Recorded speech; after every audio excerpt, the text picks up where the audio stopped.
있는 거품을 우리 또 집에서 간단히 알 수 있는 방법이 있다면서요? 그랑 원리가 똑같습니다. 네. 소변에서 거품이 나온다면 레이 같은데? 자, 여러분도 혹시 소변에서 거품 나오는 경험 해보지 않으셨나요? 이번 영상을 보시면 소변에서 나오는 이 거품, 이 모든 것을 확실하게 알려드리도록 하겠습니다. 구독과 좋아요 꼭 눌러서 제 거품 꼭 빼주시고, 구독 어딨냐고요? 바로 요 밑에 빨간 글씨 이거 구독 누르면 됩니다. 거품 전문가를 모셨습니다. 안녕하세요. 안녕하세요. 네, 소개 부탁드립니다. 거품 전문가라고보다는 신장내과 전문가고요. 강동경희대병원 신장내과 이상학 교수입니다. 자, 그런데 혹시 이게 문제가 있는 게 아닐까 그런 걱정을 많이 하거든요. 일단 거품 왜 생기나요? 소변의 거품은 네네. 일단 한마디로 말씀드리면 단백질 때문에 생기는 겁니다. 단백질요? 단백질이 없어도 생기지 않습니까? 거의 생기지 않아요. 우리가 이제 예를 들어서 네네. 요리를 할 때 설탕물을 막 휘젓는다고 거품이 생기는 건 아니죠. 네네. 근데 이제 계란 흰자를 막 휘저으면 네네. 거품이 생기잖아요. 모든 거품은 수분이 공기를 싸고 있는 거예요. 그래서 거품이 잘 생기는 것들은 계면 활성제라고 거품을 잘 생기게 하는 물질을 쓰면은 거품이 잘 유발이 되겠죠. 네네. 근데 소변의 단백질이 이런 네네. 계면 활성제 역할을 하는 겁니다. 그래서 잘못 아시는 분들은 당이 많이 나오면 거품이 생기는 거 아니야? 네네. 아니면 혈액이 나오면 거품이 생기는 거 아니야? 잘못 알고 계시는데, 우리가 이제 계면 활성 작용을 하는 물질은 단백질이 대부분이기 때문에 네. 소변에 거품이 나온다. 이 얘기는 소변에 단백질이 있기 때문에 거품이 보이는 거다. 이렇게 제가 말씀드립니다. 자, 그런데요, 이 남성의 경우는 일어서서 오줌을 누는 경우가 있잖아요. 그러면 이 정상적인 거품일 수도 있을 것 같은데 단백뇨와 생기는 거품, 이건 차이가 어떻게 구분이 될까요? 누구나 단백뇨 때문에 생기는 거품이고요. 남자분들 같은 경우에는 훨씬 더 많이 생기죠. 서서 네. 소변을 보니까 쉽게 말해서 세게 젖는다 생각하시면 돼요. 하지만 모든 사람들은 소변에 거품이 나올 수가 있습니다. 어떤 경우? 왜 그런가요? 왜냐하면 정상인도 네. 하루에 단백질이 나옵니다. 정상인도. 그렇습니까? 실제로 거품 나올 때 이게 문제가 되는 거품이라고 될 확률이 어느 정도? 결국 이제 환자분이냐 아니냐에 따라 달려져 있고요. 네네. 저희가 소변의 단백질은 네. 이제 전체 단백질 한 150ml까지가 나오는 정상량이에요. 그러니까 100ml, 70ml, 네네. 좀 넓게 보면 한 300ml까지는 그래도 좀 운동하고 나면 조금 더 나올 수도 있으니까 운동하거나 또 목을 뭐 감기 걸리거나 잠을 못 자고 스트레스 받으면 조금 더 나와요.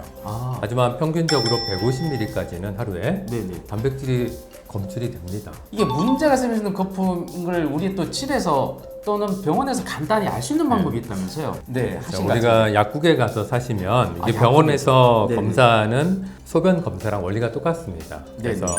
우리가 소변 스틱을 보면 한 10가지 검사를 쉽게 할 수가 있어요. 그래서 여기에는 소변의 비중, 네. 또 당, 단백질, 케톤, 유로빌리노겐, 백혈구, 또 적혈구 수치 네네. 이런 것들을 보여줄 수가 있습니다. 요 소변을 하나로요? 이 하나로요. 오, 네네. 그래서 이제 어느 칸의 색깔이 변하게 돼요. 그 네네. 검출되는, 예를 들어서 단백뇨가 있다 그러면 네네. 여기 연두색 부분이 연두색 부분이 아마 더 진한 연두색이나 파란색 부분으로 변하게 될 겁니다. 그래서 이제 이 시약을 파는 검사 통을 비교해 보면 내가 단백뇨가 있구나 없구나 하고 아실 수가 있어요. 교수님이 벌써 얘기를 해 주셨는데 이 단백뇨가 생기는 원인은 바로 어디에 있다? 신장에 있다. 신장에 문제가 있을 때 단백뇨가 생기는 거군요. 예, 우리가 신장은 정수기 필터라고 보시면 돼요. 문제가 있을 때 단백뇨가 생기는 거군요. 예, 우리가 신장은 정수기 필터라고 보시면 돼요. 이 정수기 필터가 건강할 때에는 노폐물은 다 빠져나가요. 근데 혈액이나 단백질 성분은 거의 안 빠져나갑니다. 뭔가 사구체 신장염이 생기거나 네. 고혈압, 당뇨 조절이 장시간 안 됐을 때는 네. 이 필터 막이 손상이 되는 거예요. 이 그림을 보니까 신장에 여기 사구체군요. 이렇게 있는데. 대표적인 질환으로는 이제 사구체 신장염이라는 병이 있습니다. 이 병은 꼭 연세 드신 분만 생기는 게 아니고 네네. 젊은 친구들 뭐 여러 가지 소아 때부터 생길 수 있고요. 네. 우리 몸에 여러 가지 뭐 대사성 질환이나 유전병도 생길 수 있지만 대부분은 면역 질환. 우리 몸을 네. 공격하는 그런 면역 질환들이 되게 오. 이 정수기 필터를 공격해서 손상을 일으키는 네네. 병들인데 빈도상으로는 그렇게 많지는 않습니다. 오히려 더 많은 분들은 고혈압이 오래되고 당뇨가 오래돼서 이 필터가 망가지는 병이 네. 특히 연세 드시면서 단백뇨가 나오는 분들은 대부분 이런 병들이 더 많습니다. 평소에 결국 신장을 건강하게 만드는 것이 또 장수의 또 비결인 것 같은데 이 신장을 건강하게 만드는 생활 습관 이런 것 좀 알 수 있을까요? 노화가 안 되는 겁니다. 다 아는 건데. 자, 우리가 똑같이 70세 연세를 드신 분들도 네. 어떤 분들은 정말 피부도 더 좋고 근육도 많고 활력도 좋고 근데 어떤 분들은 70세인데도 노화가 심하게 진행된 분들이 있잖아요. 네네. 우리 콩팥은 노화에 아주 민감합니다. 누구나 20대부터 40대까지는 큰 병에지 걸리지 않고서는 콩팥 기능이 잘 유지가 돼요. 근데 40세부터는 매년 나이를 한 살 한 살 먹을 때마다 네네. 콩팥 기능이 1%씩 떨어진다고 보시면 돼요. 이렇게 노화가 천천히 진행되는데 콩팥이 더 빨리 손상되는 분들이 있어요.